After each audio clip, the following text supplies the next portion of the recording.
I'm about to sign into law bipartisan gun safety legislation, and time is of the essence.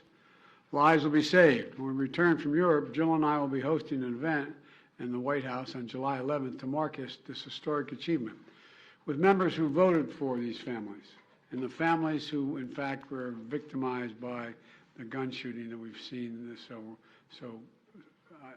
so incredible to see so much of it of late. And advocates have worked really hard to do something about it.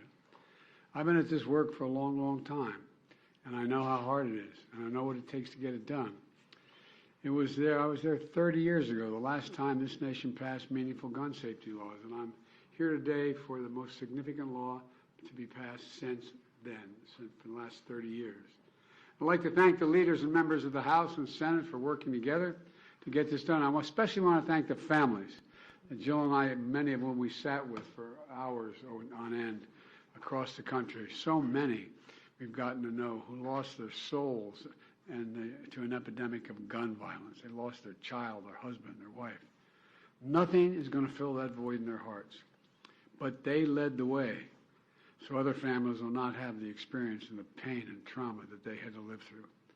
From Columbine to Sandy Hook to Charleston, Orlando, Las Vegas, Parkland, El Paso, Atlanta, Buffalo, Uvalde, and for the shootings that happen every day in the street that are mass shootings we don't even hear about, the number of people killed every day in the streets.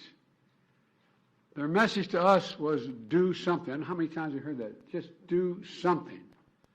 For God's sake, just do something. Well, today we did.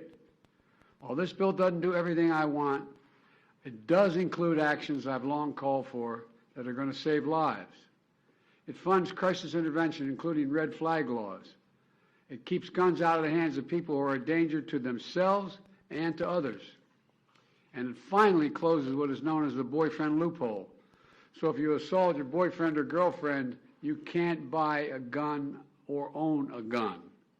It requires young people aged 18 to 21 to undergo enhanced background checks.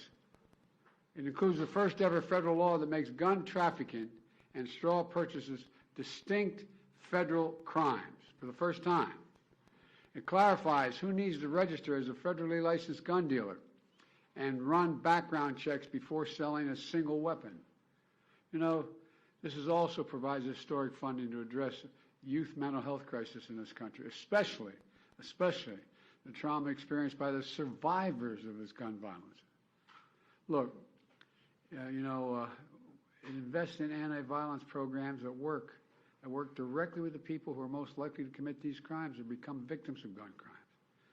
Today, we say more than enough. We say more than enough. It's time when it seems impossible to get anything done in Washington, we are doing something consequential. If we can reach compromise on guns, we ought to be able to reach compromise on other critical issues, from veterans' health care to cutting-edge American innovation and so much more. I know there's much more work to do, and I'm never going to give up. But this is a monumental day. God bless us with the strength to continue to work, to get the work that's left undone done, and the lives lost that can't be saved, that are obviously gone, but will be an inspiration for us to do more. I'm not going to sign this bill into law.